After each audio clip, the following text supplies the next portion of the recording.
Today we will cover a new topic.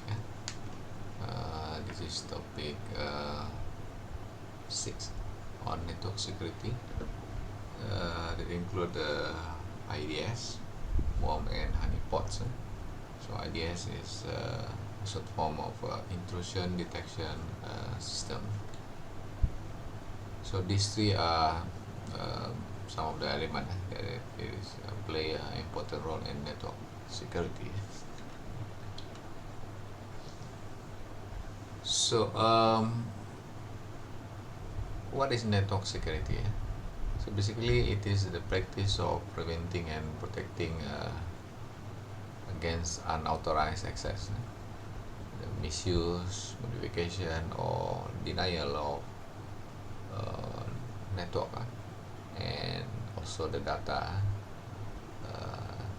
it contains.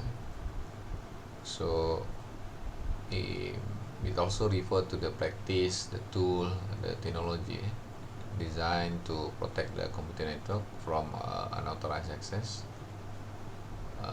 unauthorized use or modification. And of course it involves implementing various security measures to prevent, to detect and also to respond to security threat. So the threat include virus, malware, unauthorized access system, or any other form of cyber attack.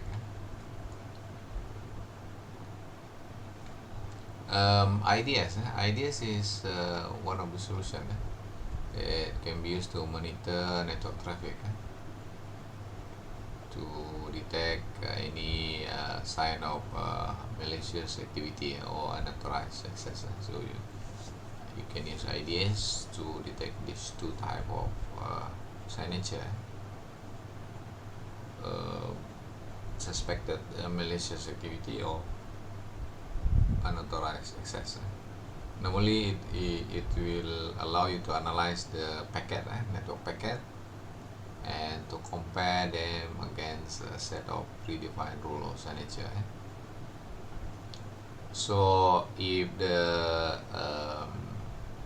pattern of the network packet match the rule that define them as suspicious activity, then you can the system and the IDS itself will alert the security personnel.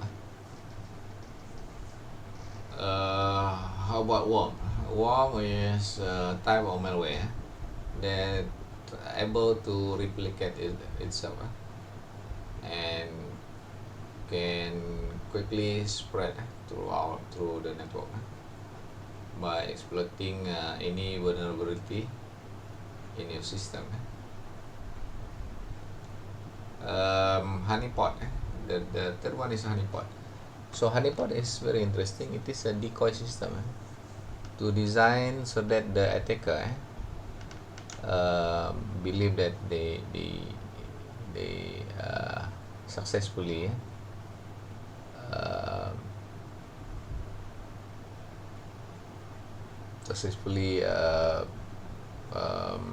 log into the system, but it is basically a decoy that allow the security analyst to study the technique being used by the attacker. So honeypot is basically a decoy system. So this is very interesting. So it is quite an advanced approach to network security. Now, cyber breach. So we call a breach occur when unauthorized individual successfully gain access to a network or system or data without permission. It can be caused by the malware, phishing attack with password, unsecure network, or sometimes because of human error, human configuration of the server, for example. Even in Malaysia, occurrence of cyber breach is not uncommon. For example, in 2022, more than 46 million mobile phone subscriber, including their name, address, phone number, are exposed, stolen and exposed to the internet. So this is a very serious cyber breach event, incident. We call it incident. So IDS. So there are many type of IDS. One is signature based IDS. So this is the most common. So this type of IDS use predefined signature to identify non-attack. So based on the previous attack, the signature is being considered and put in place into the system. Then it is used to detect the pattern of cyber attack. So, but it is only effective if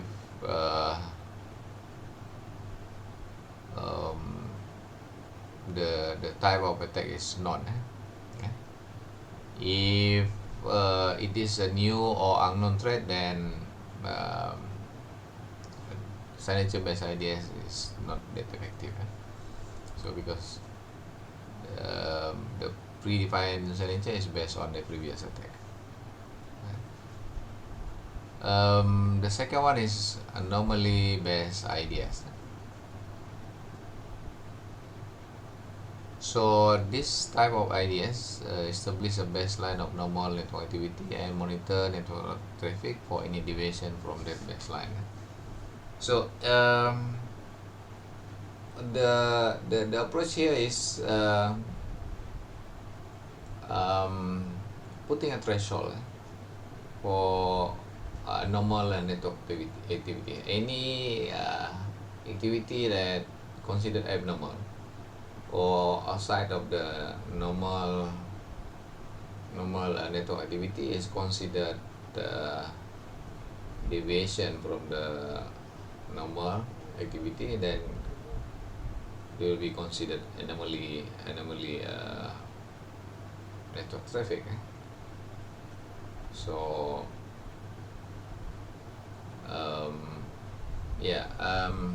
it is considered better than the signature based IDS in terms of detecting especially new or unknown threat. But the drawback is it require a very careful baseline configuration. Otherwise they will frequently generate false positive. The third one is the hybrid IDS. This one combine the signature based and anomaly based detection method to provide a more comprehensive approach to intrusion detection. The hybrid one can be used for both known and unknown threat, and also try to reduce of the number of false positive generated by anomaly based IDS. So basically signature based IDS is good for non-attack. Anomaly based IDS is better for unknown type of attack, but it tends to generate a lot of false positive. Require careful baseline configuration. And the third one is hybrid IDS. This one try to combine the capability of between the two, the signature based and the anomaly based IDS.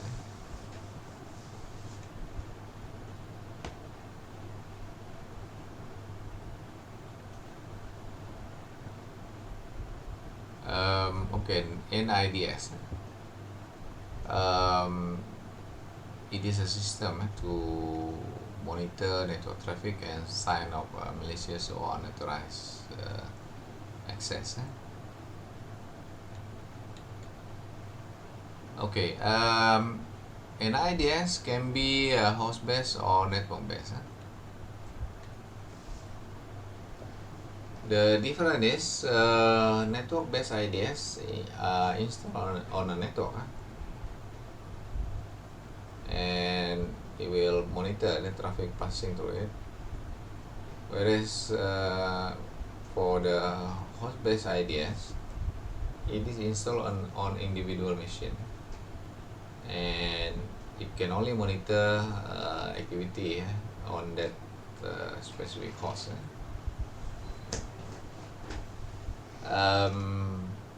Network-based IDS, it is considered more effective, especially when detecting external attack, compared to host-based IDS, which are more suitable for detecting internal threat. So between the two, network-based IDS are used for detecting external attack, whereas host-based IDS are preferred for detecting internal attack.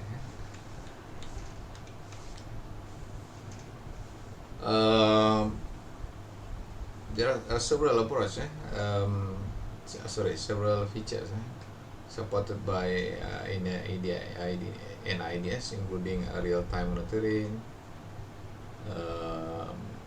reporting capability, and also the ability to customize the role and signature to match the threat. Nowadays, some NIDS solution also integrate machine learning capability and also very advanced technique.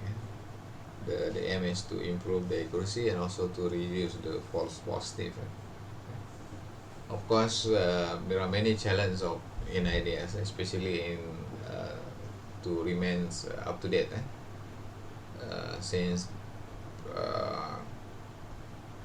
threat or cyber attack keep evolving.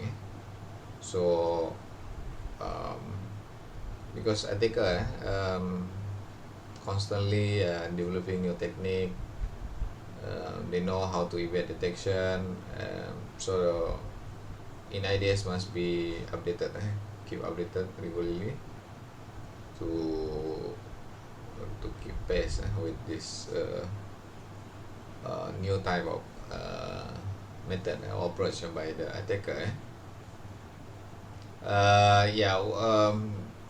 One of the big issue in IDS is to it tends to generate very high number of false positive, and it will contribute to time consuming, time consumption for the security analyst to do the investigation.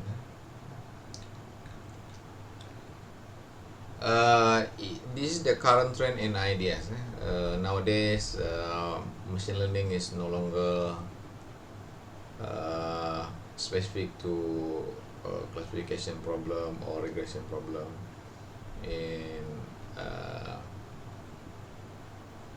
typical AI domain, but it is also now being applied to network security. There are also ideas to support cloud-based environment, and it's also very common to integrate the NIDS with other security tool.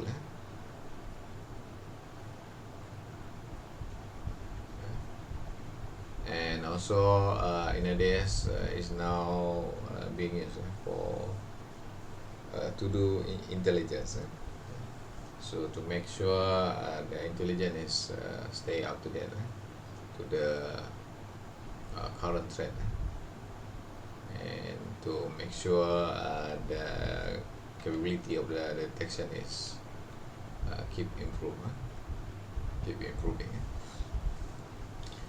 Now, worms attack. What is worm?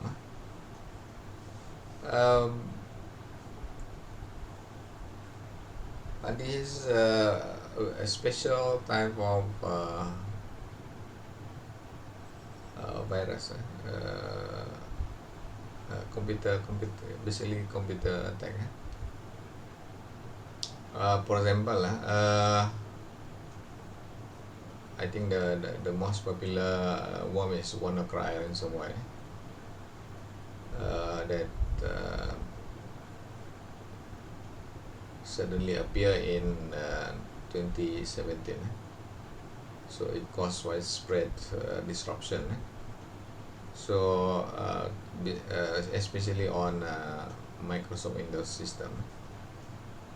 So it works by encrypting the file, and the victim file belong to the victim, and they demand payment in order to get back the encrypted file.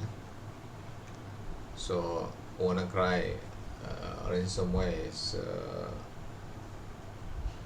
a very powerful and dangerous worm attack. How it works? So initially it infects a single computer by exploiting the vulnerability in the software and by tricking the user to running a malicious attachment or the given link. And then after that it do the replication, so it replicates itself and automatically is try to search for other neighboring vulnerable computer on the network. So it capable of scanning the network, looking for open port, and after collecting the list of non-IP, it will try to infect other vulnerable computer. So once the third step is exploitation. Once it found the vulnerable computer, it will use the same vulnerability, or if it found another exploit, then it try to gain access to that computer, and then that computer is now used to continue the spread to other computer on the network. So that is how quickly the worm attack can be carried out. In terms of payload delivery, once it infected the multiple computer, it can deliver its payload. It also capable of copying the information and capable of launching a DDoS attack, or even installing additional malware. Concealment, this is the worm is able to avoid the detection. They try to hide the activity by deleting the log file, disabling security software, or even using encryption when communicating with the command server. In terms of propagation, it will continue to spread to new computer. This will cause the infection to quickly spread, and it is very difficult to contain. The difference between worms and virus. Worm, the main point of worm is it is able to self-replicating. It can quickly spread throughout the network, and it is standalone. Normally it is not attached to themselves to other program. Whereas for hardware virus, it require a host program or file to spread. So it attach themselves to other program, and it will spread when the file is executed. It can be spread through email attachment, infected software download. The normal attack is to overwrite the file and disrupting a system process. So worm is self-replicate, whereas it require the host. So it attaches himself to the host program or to the file. Worm normally it is a standalone file. Worm is considered more aggressive, whereas virus is more reliant on human to spread. But both are very dangerous, and they are capable of doing a big disruption to the computer system.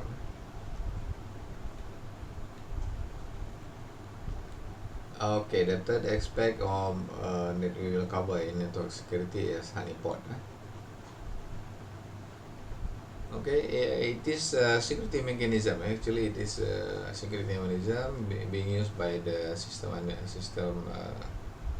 security personnel to detect and deflect the item at unauthorized use of network system.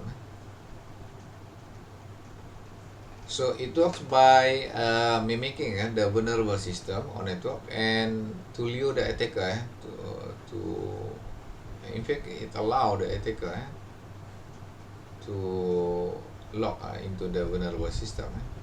So once the attacker log into the decoy system, any activity carried out by the attacker will be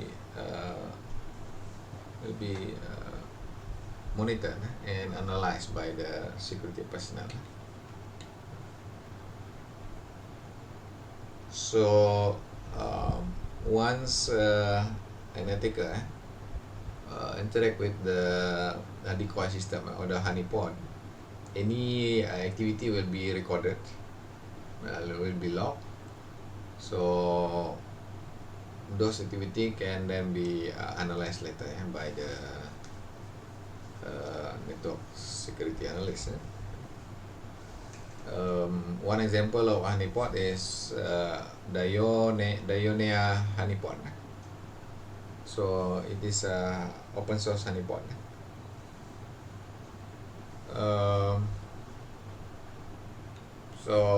This open source honeypot is capable of capturing the activity of the attacker.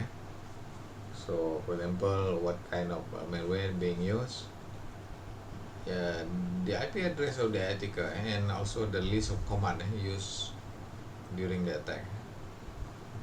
Once inside the honeypot, any command invoked by the attacker will be recorded, so that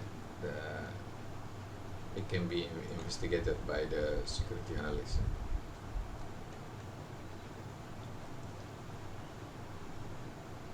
So Dionea is open source, but although it is open source, it is very common and being used by not only the researcher but also the security professional. For example,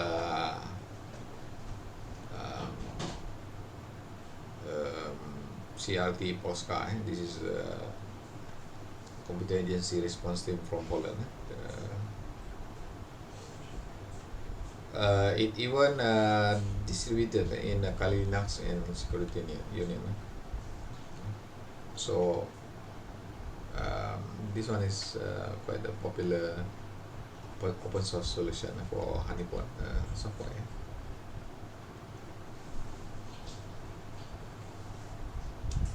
So okay, of course, honeypot is very considered very valuable tool, especially in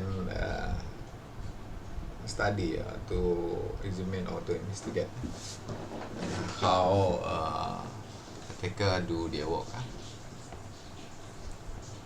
How honeypot works? It involves the first step, deployment, then monitoring, and then once all the activity is recorded, then the security analyst can do the analysis, and based on the analysis, of course they respond based on the information collected from the honeypot. The security personnel can develop and implement countermeasure to protect against future work. So honeypot is considered a very effective mechanism if it is configured properly in the system. So this is an example of captured data.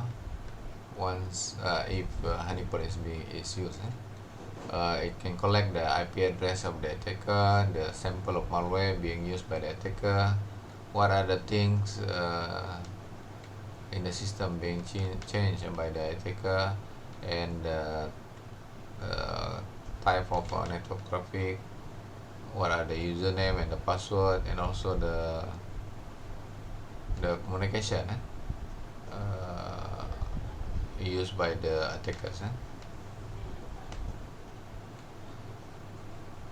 Okay, trend and network security, cloud security, and AI and machine learning is now many provider are now trying to integrate the AI and machine learning capability in their solution, and also the concept of zero trust security. So in this model, it assumes all users, including device and application, are considered untrusted until proven otherwise. And also the security in IoT, because we know IoT is very vulnerable. So the trend is to try to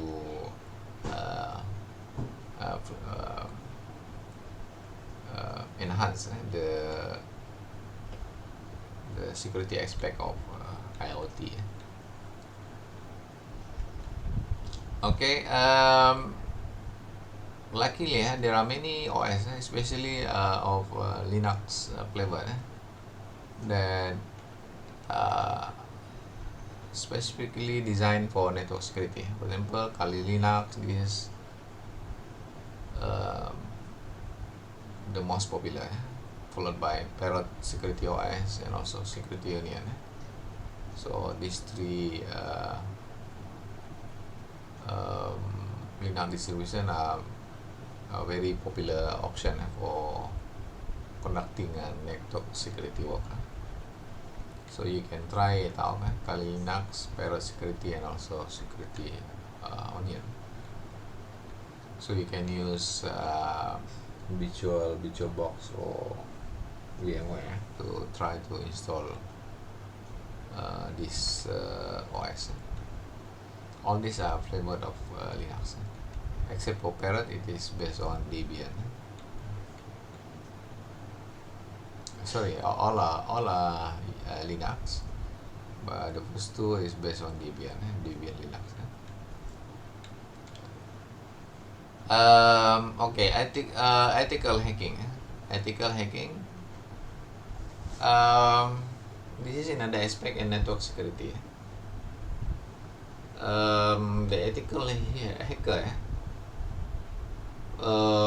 they try to use the same tool and technique used by the hackers, the actual hacker, malicious hacker.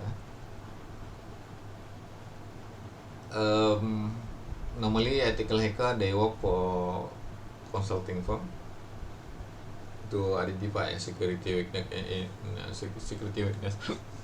in the network system. The aim of ethical hacking is to identify the weakness and defense in the network. The network of the organization being investigated. Yeah, you have the opportunity to practice ethical hacking. For example, you can register in the Hack the Box. This is a platform that is a very realistic penetration testing lab. Good for beginner and also for professional. The second one is TryHackMe. And this is also an online platform that allow you to learn how to do the hacking. And also the third option is try cyber security challenge.